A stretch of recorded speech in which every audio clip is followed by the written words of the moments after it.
podcast for curious mind.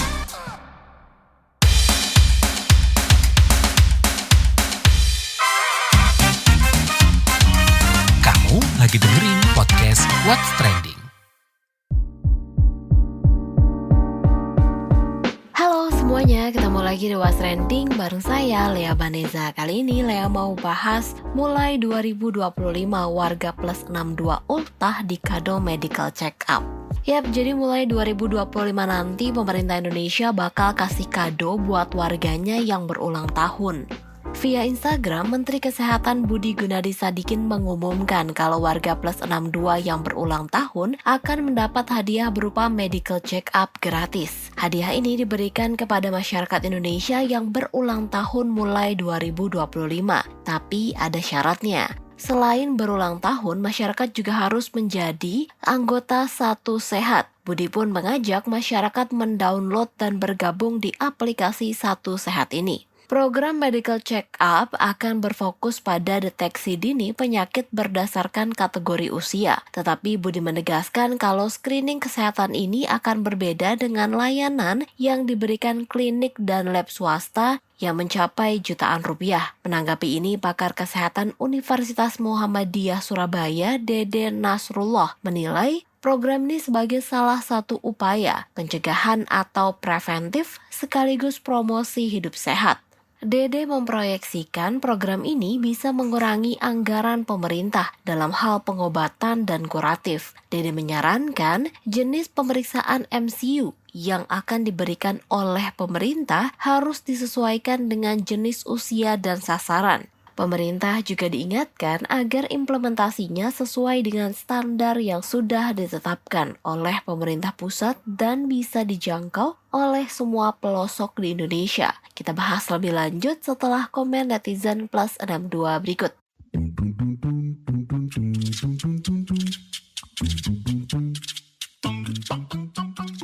Yang pertama, komentar @abaxx. Medical check up gratis bagi yang ulang tahun. Mulai 2025, semua warga Indonesia akan dapat kado ulang tahun medical check up seumur hidup. Lanjut @comxx. Kak, aku baru tahu tentang medical check up gratis ini loh. Dan ini kira-kira bakal beneran terrealisasi nggak ya? @sipxx. Medical check up gratis adalah salah program Prabowo kemarin yang gue highlight banget. Semoga implementasinya baik deh. Nah, ada nih komentar @bebxx.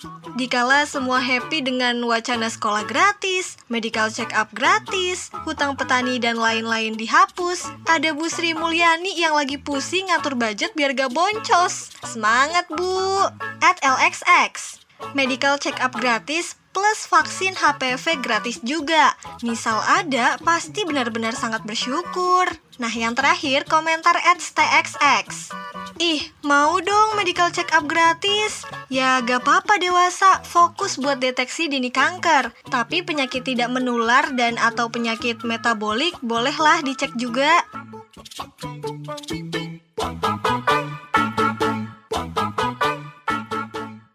Soal hadiah medical check-up gratis bagi yang berulang tahun ini, kita dengarkan saja penjelasan dari Menteri Kesehatan Budi Gunadi Sadikin. Hai teman-teman, kalian gak sabar ya? Dapat hadiah ulang tahun pertama dari pemerintah dalam bentuk pemeriksaan kesehatan gratis. Tapi tenang aja, ini bukan pemeriksaan kesehatan yang hanya cek tensi doang. Ini juga ada pemeriksaan kesehatan lainnya, mulai dari bayi, balita, anak-anak, remaja, dewasa, dan lansia seperti saya. Tunggu tanggal mainnya. Bentar. Supaya jangan salah ekspektasi ya. Ini bukan medical check up seperti yang teman-teman bayangkan di klinik swasta, di lab swasta yang harganya jutaan rupiah itu ya. Dan sekarang download aplikasi Satu Sehat sekarang juga. Karena nanti yang akan dapat tiket pemeriksaan gratis pas saat ulang tahun adalah yang sudah jadi anggota Satu Sehat. Lebih lanjut kepada KBR, juru bicara Kementerian Kesehatan Siti Nadia Tarmizi menyebut program screening kesehatan gratis saat ulang tahun itu sebagai momentum mengingatkan masyarakat. Jadi setiap ulang tahun masyarakat bisa ingat akan pentingnya screening kesehatan. Nadia juga menjelaskan layanan pemeriksaan kesehatan apa yang diberikan kepada masyarakat yang berulang tahun. Layanan screening gratis untuk ulang tahun ya. Jadi kan memang salah satu program quick win daripada pemerintahan Presiden Prabowo ya, bahwa kita memberikan pelayanan kesehatan, screening kesehatan secara gratis ya. Nah, tentunya kita tahu kan jumlah penduduk kita cukup besar dan mungkin kita lupa hari ini saya screening apa, besok screening apa, sehingga kemudian kita membuat suatu program pelayanan screening kesehatan ini sebagai kado ulang tahun. Jadi kita kalau ulang tahun kita ingat bahwa kita harus melakukan deteksi dini ataupun screening kesehatan. Tentunya kita sudah mulai ya menyampaikan informasi ini kepada masyarakat, tapi tentunya secara bertahap. Untuk kota-kota besar tidak terlalu sulit sampai ke dengan masyarakat di pedesaan, karena tentunya kalau kota besar kan akses ya kepada berbagai informasi baik itu melalui media massa maupun media sosial. Nah, sementara kalau di masyarakat di daerah-daerah terpencil, daerah kepulauan ataupun desa yang cukup jauh ya dari suasana perkotaan seperti itu, sosialisasi akan kita lakukan bersama dengan puskesmas dan pemerintah desa setempat ya. Terkait hal ini, pertama adalah kita memberikan layanan screening ulang tahun ya. Jadi artinya mendorong masyarakat untuk melakukan pemeriksaan kesehatan supaya terbangun juga ya bahwa pentingnya kesadaran dari masyarakat untuk melakukan check up kesehatannya minimal 1 tahun sekali. Karena kan kita melakukan berbagai pemeriksaan mulai dari lahir sampai dengan lansia ya. Jadi dan pemberian screening kesehatan itu sesuai dengan faktor resiko dari usianya ya. Misalnya bayi baru lahir itu kita periksa apakah dia bisa ada penyakit hipotiroid kongenital yang menyebabkan kalau tidak ditangani segera anaknya menjadi IQ-nya tidak berkembang dengan optimal, tumbuh kembangnya juga tidak berkembang secara optimal. Jadi artinya anaknya bisa pendek, anaknya bisa tinggi badannya tidak sesuai dengan usianya, dan di samping itu juga kepintaran, kecerdasannya di bawah rata-rata. Ataupun pada lansia kita ada pemeriksaan geriatri, ada pemeriksaan osteoporosis, dan pada usia anak sekolah itu ada pemeriksaan seperti talasemia, obesitas, kemudian hipertensi, dan DM. Karena kita tahu ya makin usia muda makin ada faktor-faktor resiko penyakit yang tentunya harus kita ketahui lebih dini. Kita juga ada pemeriksaan untuk kanker ya, ada kanker serviks, ada kanker payudara, ada juga kanker untuk usus besar, dan juga ada kanker paru, serta juga ada kita melakukan pengkajian ya resiko untuk merokok terutama pada anak sekolah ya, karena kita tidak mau anak-anak sekolah kita itu kemudian sejak masih dini sudah terpapar dengan rokok. Jadi ini yang kita lakukan. Pertama adalah kita mendorong dan mengedukasi masyarakat ya, tentunya bersama dengan pemerintah daerah setempat, bersama kader setempat untuk melakukan edukasi, mendorong masyarakat untuk datang ke fasilitas pelayanan kesehatan. Jadi yang kita lakukan adalah bagaimana membangun bukan hanya masyarakat itu melakukan pemeriksaan atas dasar anjuran dari kader kesehatan atau karena kader kesehatan atau petugas kesehatan mendatangi rumahnya, tapi betul-betul karena kesadaran dan membangun perilaku untuk deteksi dini tadi. Yang ketiga tentunya untuk tindak lanjutnya akan sesuai dengan hasil screening tersebut, karena ini adalah screening awal. Ada beberapa pemeriksaan yang tentunya harus dilakukan pemeriksaan lebih lanjut ya untuk memastikan, karena ini hanya melihat faktor resiko ya, dan tentunya mengapa ini hanya faktor resiko karena tidak semua orang ya memerlukan pemeriksaan yang secara betul-betul, tapi kita harus men-screening mana masyarakat yang memiliki faktor resiko dan dilakukan pemeriksaan lebih lanjut. Dan pemeriksaan lebih lanjut ini tentunya tidak semua ada di puskesmas, sehingga memang harus dilakukan misalnya pengiriman spesimen itu ke rumah sakit ya, atau ke laboratorium kesehatan masyarakat yang sudah memiliki alat tersebut. Nah, untuk kan seperti pemeriksaan EKG itu bisa didapatkan di puskesmas ya. Nanti kita secara bertahap tentunya di puskesmas perkotaan kita siapkan untuk alat EKG ini, dan pemerintah dan masyarakat bisa mengakses layanan tersebut. Anggota Komisi Bidang Kesehatan DPR RI Arzetti Bilbina menyambut baik program screening kesehatan gratis bagi masyarakat yang berulang tahun di tahun 2025. Dia juga mengingatkan agar semua fasilitas kesehatan atau Vaskes sudah siap termasuk di wilayah 3TP, tertinggal, terdepan, terluar, dan perbatasan. Kata Arzetti, program tersebut diusulkan sebagai upaya untuk meningkatkan deteksi dini dan pencegahan penyakit. Meski program ini bertujuan baik, Arzetti menilai hal ini memerlukan kesiapan yang maksimal. Sementara Ketua Terpilih Pengurus Besar Ikatan Dokter Indonesia PBID, Slamet Budiarto, memiliki sejumlah saran pemeriksaan yang mesti digratiskan oleh pemerintah. Ya, program ini program bagus ya untuk screening. Tapi kan memang membutuhkan beberapa persyaratan. Yang dimaksud screening itu apakah screening pemeriksaan lab dan pemeriksaan penunjang lain atau hanya anamnesa sama pemeriksaan fisik. Kalau anamnesa sama pemeriksaan fisik ya sekarang juga sudah kan. Gitu loh. Harusnya ya pemeriksaan laboratorium, ronsen, gula darah kan harusnya gitu ya. Itu yang belum pernah dilakukan. Kalau memang mau screening ya melalui itu. Tapi kalau cuma pemeriksaan fisik sama wawancara kan, ya selama ini sudah dilakukan kan. Jadi kita belum tahu sampai sejauh mana screening ini, apa yang dilakukan belum tahu gitu loh. Misalnya screening remaja, screening orang tua kan gitu kan. Itu apa aja kan kita nggak tahu pemeriksaannya, ya kan? Apa pemeriksaan gula darah, apa pemeriksaan ronsen, atau pemeriksaan lab kan nggak tertulis di situ. Yang tertulis hanya screening remaja, balita, orang tua ya. Harus jelas yang dites apa aja. Remaja itu yang dites apa, misalnya narkoba atau apa. Terus jelas orang tua apa, misalnya tensi, gula darah, kolesterol atau apa. Itu teknisnya belum ada. Ini kan hanya gembor-gembor doang mau di screening. Tapi bentuk screeningnya pemeriksaan apa belum ada.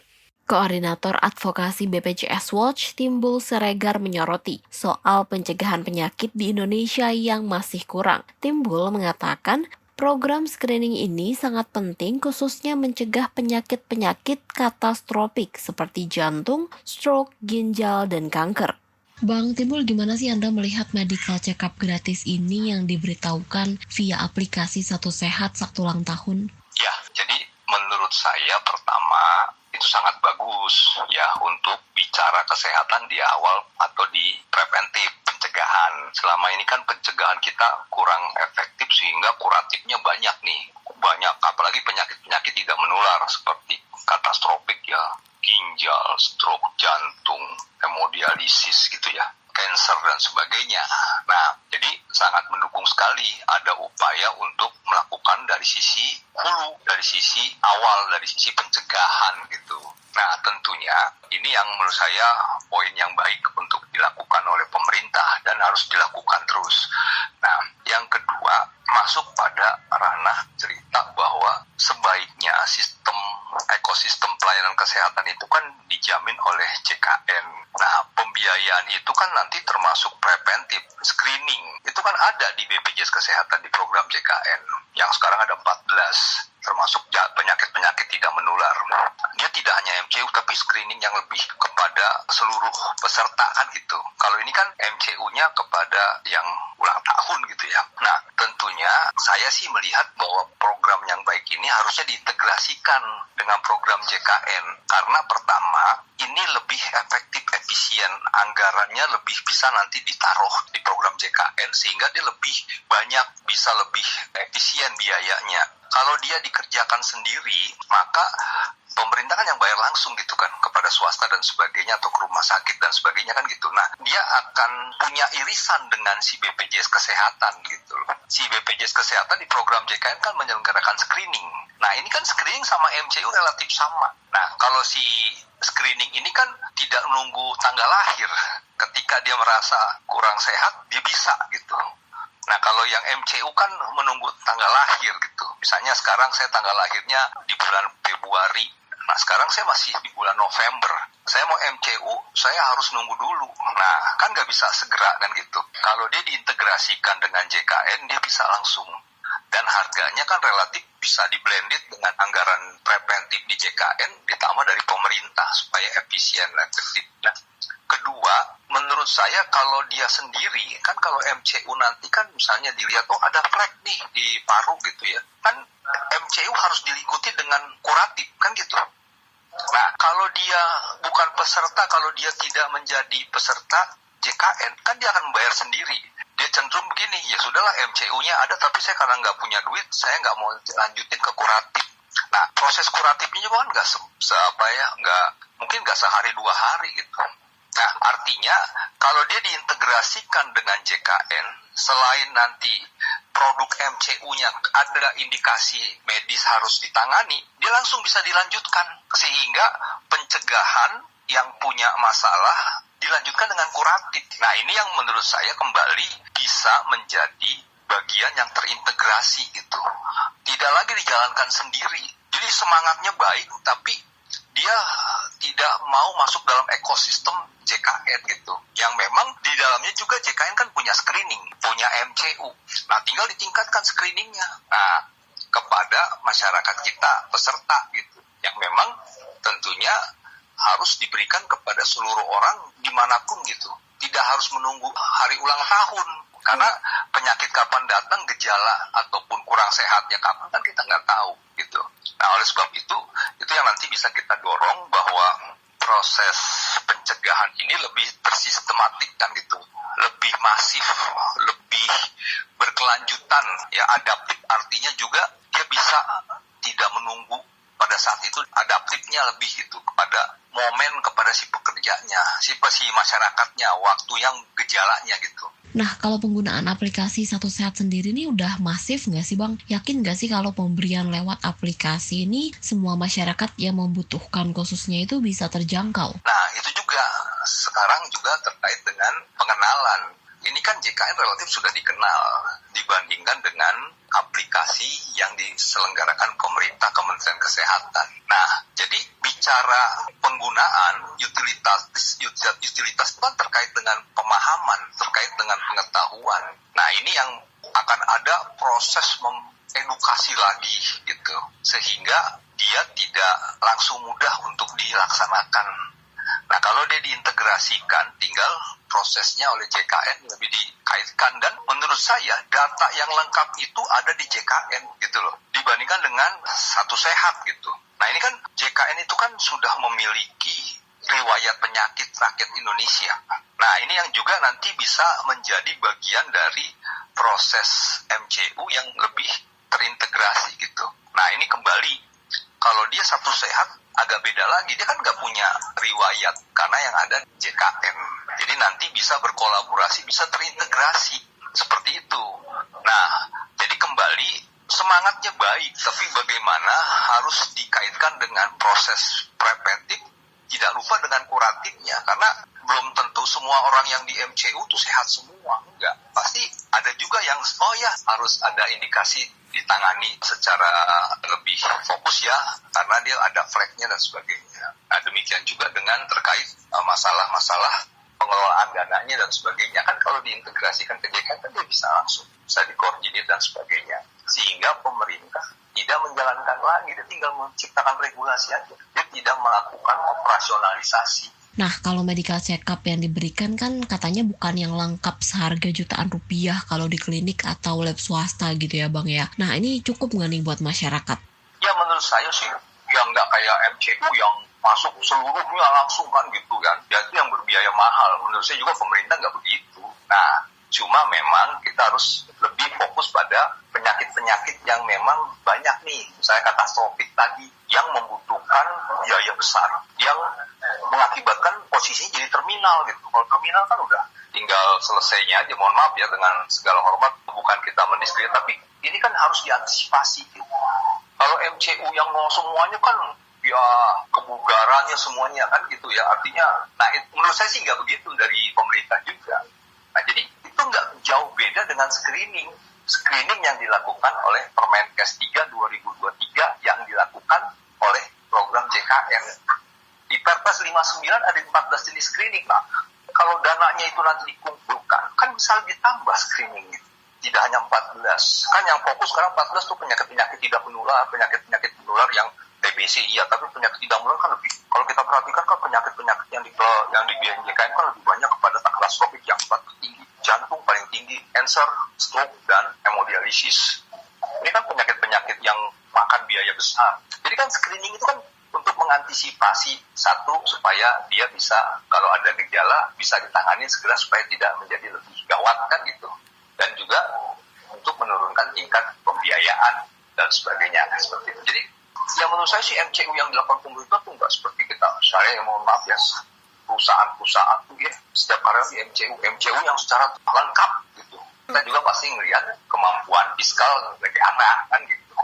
Tapi menurut Abang sendiri, apakah screening saat ulang tahun ini bisa dikolaborasikan menjadi salah satu fasilitas BPJS Kesehatan masyarakat nih? Catatan dan rekomendasinya seperti apa Bang Timbul? Ya, karena saat ini ada screening di BPJS Kesehatan. Ada, diatur di Permenkes 3 2023, diatur di Perpres 59 2024, hanya 14. Tapi kan kita mau secara lebih luas. Nah, artinya jangan sekedar MCU, tapi yang sedikit, tapi diintegrasikan bisa lebih luas. Ya, satu pertama memang jenis penyakit yang di screening itu ditambah, gitu kan. Nah, kedua tentunya harus terus diedukasi, ya. Jadi JKN itu tidak identik dengan kuratif. Mau kita bilang nggak sakit pun bisa, yaitu apa? Screening preventif. Jadi JKN itu tidak identik dengan orang yang diobatin, tapi orang yang mau sehat. Nah, MCU itu juga kan tidak harus misalnya ada ini yang harus diindikasi medis, tapi ada juga yang harus bagaimana didorong untuk hidup bugar gitu ya. Misalnya, udah Bapak bagus, tapi harus diedukasi, makannya harus begini, olahraga dan sebagainya. Nah, jadi saya sih berharap pemerintah juga ya harus mendorong pelaku UKM ya, usaha kesehatan masyarakat itu dengan menggerakkan misalnya olahraga, senam jantung sehat dan sebagainya yang berbasis komunitas. Nah, jadi itu yang harus dilakukan aja. Jadi kalau yang MCU ini kan UKP ya, usaha kesehatan perorangan, dia sendiri gitu ya. Tapi pemerintah masuk aja dalam UKM-nya, misalnya mengorganisir untuk jalan sehat, mengorganisir tentang senam jantung sehat. Nah, itu yang didorong terus gitu. Nah, kalau UKP itu jatahnya ke si JKN gitu. Gak apa-apa. Nah, screeningnya, kemudian yang tadi MCU-nya dan sebagainya. Nah, ini juga edukasinya supaya masuk gitu. Jadi tetap bahwa pemerintah tidak menyerahkan semuanya, tapi yang bicara usaha kesehatan masyarakat yang banyak ini masyarakat itu yang masukkan ke program pemerintah. Tapi kalau MCU itu UKP masuk ke JKN. Terima kasih Bang Timbul. Sama-sama, terima kasih. Sama-sama.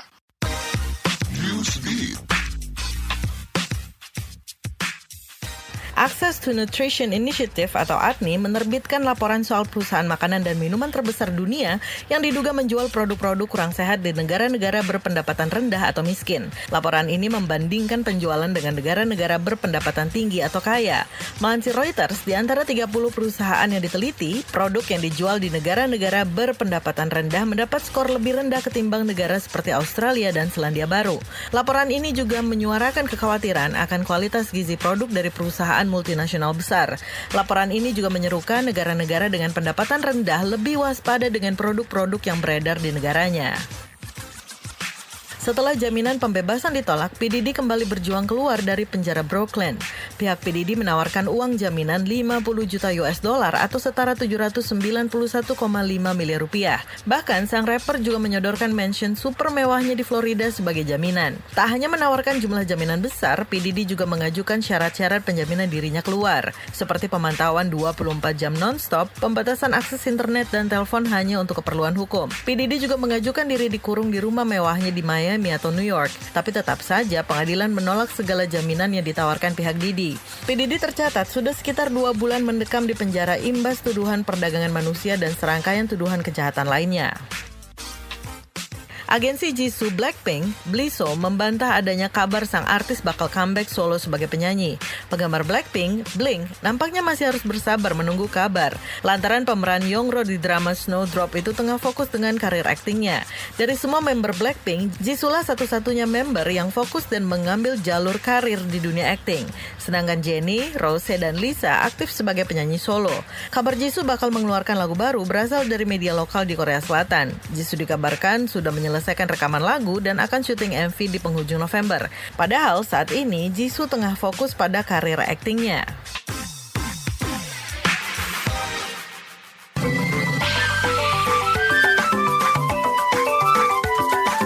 WhatsApp Indonesia. WhatsApp Indonesia kita mulai dari kabar olahraga. Putri Kusumawardhani mencatat sejarah baru menjadi atlet tunggal putri pertama yang meraih gelar juara di Korea Masters 2024. Gelar ini diraih Putri setelah mengalahkan Hang Xianqi dari Cina dengan skor 2-1-14, 2-1-14 pada final yang berlangsung di Iksan Gymnasium Korea Selatan. Prestasi ini juga mengakhiri penantian Putri akan gelar internasional setelah terakhir kali menjuarai Orleans Masters 2022. Di tahun ini, ia sempat mencapai final di Taipei Open dan Hong Kong Open meski hanya berakhir sebagai runner-up. Kini, kemenangan Putri menambah nama Indonesia dalam daftar negara yang pernah menjuarai turnamen bergengsi Korea Masters yang selama ini lebih didominasi atlet Korea Selatan. Selanjutnya ke Sumatera Utara. Puluhan prajurit TNI diduga terlibat dalam penyerangan terhadap warga di Desa Cinta Adil, Kecamatan Biru-Biru, Deli Serdang, Sumatera Utara, yang menyebabkan satu warga meninggal dunia dan belasan lainnya terluka. Konflik diduga berawal dari saling ejek antar warga dan sejumlah prajurit. Kapendam 1 Bukit Barisan Kolonel Dodi Yuda mengungkapkan sebanyak 33 prajurit telah diperiksa di Pamdam 1 Bukit Barisan. Sementara penyelidikan lebih lanjut masih berlangsung untuk mengungkap motif dan keterlibatan prajurit lainnya. Pangdam 1 Bukit Barisan juga berupaya melakukan mediasi dengan korban dan warga sekitar. Terakhir ke Papua Tengah. Dinas Komunikasi dan Informatika Diskominfo Puncak Jaya meluncurkan aplikasi Sapu Noken sebagai upaya pendorong pengembangan usaha mikro, kecil, dan menengah UMKM.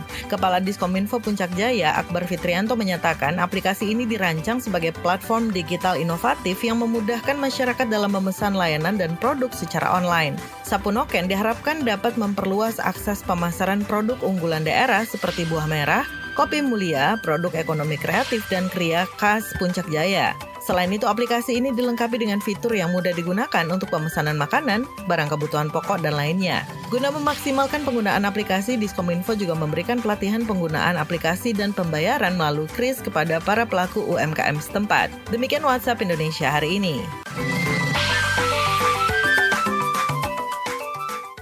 Terima kasih sudah mendengarkan What's Trending. Jangan lupa terus dengarkan podcast ini di kbrprime.id dan aplikasi mendengarkan podcast lainnya. Lea Baneza mau pamit dulu. Stay safe and happy. Bye-bye. Kamu lagi dengerin podcast What's Trending.